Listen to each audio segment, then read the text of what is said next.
From fighting the Islamic State to nuclear negotiations, even the role of social media in society, CCTV was granted a rare, no-topic, off-limits interview with Iranian Foreign Minister Javad Zarif.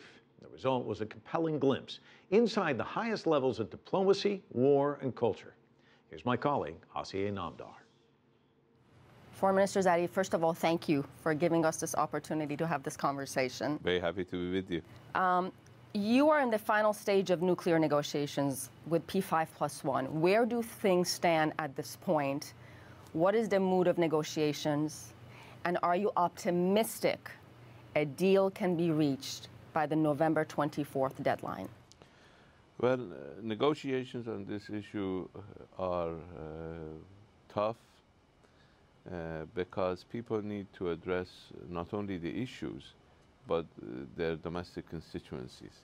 And that makes it a bit difficult because there are some within domestic constituencies who are not happy with any deal.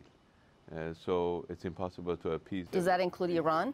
Well, it may include Iran, but we're not negotiating for them because we've known from the beginning that some of our political elite, a small minority, but nevertheless a group, do not want a deal because they are so mistrustful of the West that they do not believe any deal with the West would be reliable. What is Iran prepared to do in exchange for lifting of those sanctions? We are prepared actually to put in place very serious, scientifically proven guarantees that whatever we do will not be usable for weapons. This is not a concession, let me say. This is an attempt to remove any even perception that Iran has a weapons program, because we do not find that perception to serve our national interest. Now, over the past 8 months, as I said, some trust has been restored, but we have a long way to go. Let me move on to the whole crisis going on in Iraq and Syria with Islamic State. If the United States came to you, Foreign Minister, and said, we need Iran's cooperation, we desperately need your help in defeating Islamic State, what would Iran's response be? Well, we are very clear that we have been helping the Iraqi government, the central government, as well as the regional government in Kurdistan to fight ISIS. We've been the real supporters of Iraq in dealing with this menace because we believe this is a threat not against a single community in Iraq or not even against a single or a couple of nations, but against the region as a whole and against the international community. And we are seeing examples of that emerging from, unfortunately, from Iraq and Syria and from other countries. But if the United States wants really to fight this menace, it should abandon its double standard policy of trying to undermine the government in Damascus, which is fighting ISIS. You cannot at the same time undermine the major opponent of a terrorist organization and try to deal with it. We're not confident that the United States has a serious policy of dealing with this issue. We've been working with the Iraqi government. That's how we believe it should be done. There are sovereign governments in our region who need to be helped in their fight against this menace, and Iran is there for all of them. So is Iran providing the Kurdish area, the Kurdish government, a military solution, or military assistance, I should say? Well, we help. We help the central government in Iraq. We help the Kurdish government in Iraq because it's important to deal with the immediate threat. So did Iran provide military assistance? Oh, we did. We did, and we're not shy about that. We did provide military assistance. We provide equipment. We provide advisors. No boots on the ground, because we believe that that in and of itself is dangerous, is counterproductive.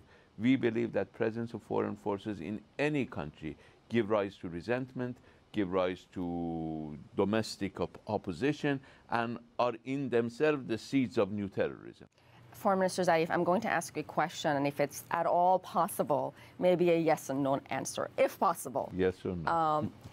If asked, will Iran participate in some type of international coalition where the United States is calling the shots to defeat Islamic State? No, but we will do our part with helping the government of Iraq.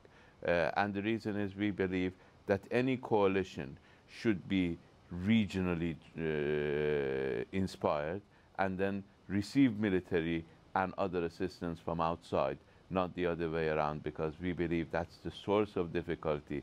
Coercion from outside has been the source of our problems in the region. Foreign Minister Zarif, I know you're active on Twitter. In fact, I'm following you if you like to follow me back. What about the young people of Iran? Do you see a day where they will have unhindered access to sites like Facebook and Twitter without restrictions? Well, you see, there is a debate going on in Iran, as there is a debate going on in many non-Western communities, how much open access to social media, that's not all good and clean, is acceptable for the youth. And whether the government has any role in it. I believe the majority of the Iranian, particularly Iranian parents, expect the government to provide a safe environment, a safe digital environment for their children, so that once they go to their computer and go on the internet, they are not faced with the threats of pornography, prostitution, child abuse, and profanity that may be so prevalent in other societies. Being Iranian myself, I'm always trying to prove to everyone else that there's so much more to Iran that you see in the media. If there were three things you wanted to share, and I'm ending this on a much lighter note, if there were three things you wanted the world, especially the United States perhaps, the American youth who just see what we see on the news about Iran, it's nuclear negotiations, Iraq, ISIS, Foreign Minister Javad Zarif giving briefing to reporters, what do you want them to know about our country? Well, I think Iran is just like any other country.